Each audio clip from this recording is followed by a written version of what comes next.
As an Asian American, it's been exciting to see representation grow over the past 10 years in entertainment.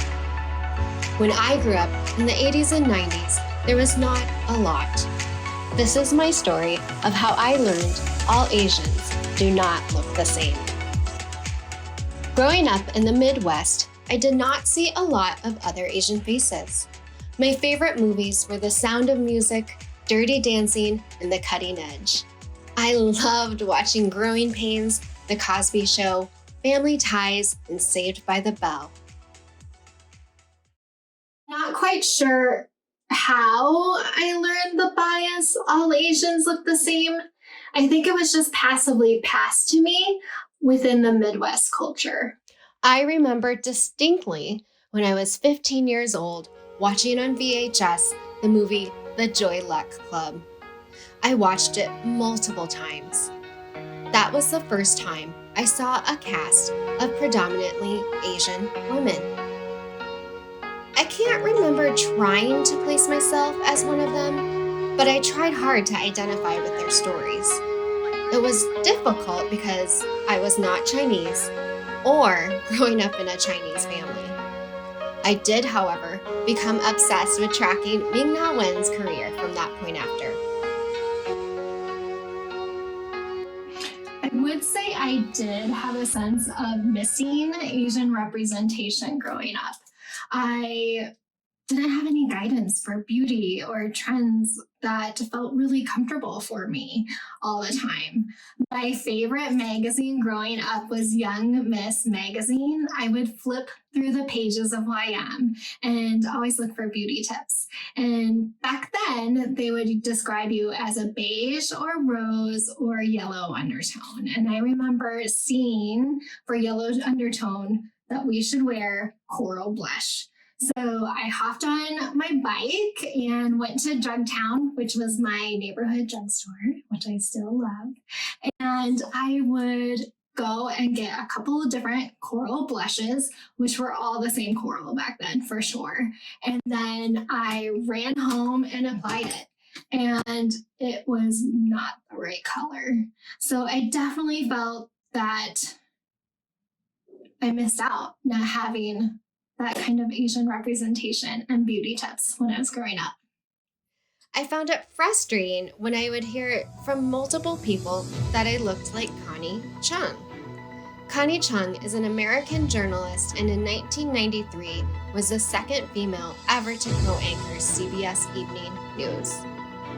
Because she was a known Asian face on television at that time, I think it was easy for others to compliment me by saying I looked like her. I couldn't exactly place why I did not like the comparison, but I did feel like I did not look like her, even though I might have had a similar haircut. Now I understand. I resented the comparison because she was Chinese American, not Korean American. And that was one of the moments that helped me start the realization that not all Asians look the same. After my formative years, I grew my hair long. People would say to me that I looked like Pocahontas.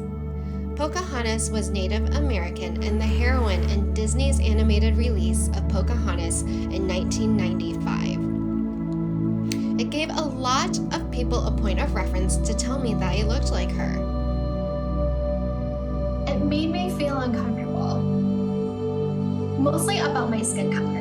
In the summer, I tan and my skin color gets quite deep. And I remember wondering, are people saying this to me because of my skin and the color it is, or is it because of my long hair? Looking back, I just remember I didn't like the comparison and I felt really uncomfortable with it.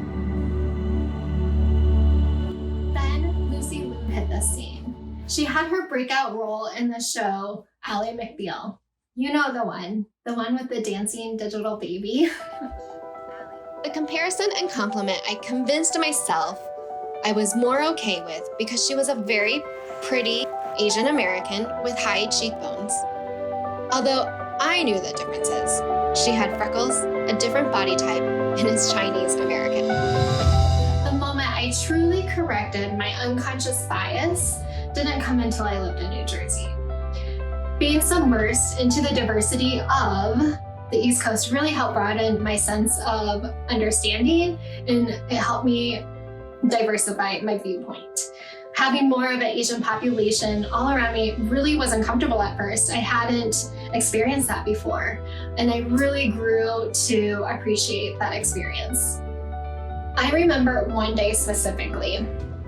I was going through the Dunkin' Donuts drive-thru, and the person who went to hand me my coffee culotta, which I was extremely obsessed with at that time, went to hand it to me and said, "You Filipino?" And I said, "No, Korean." They again said, still holding on to my coffee culotta, "You Filipino?" And I said, "No, Korean." And at that point, I started to get a little frustrated because in that moment, I realized all Asians do not look the same. So I'm always trying to work hard on understanding the missteps that happen in communication.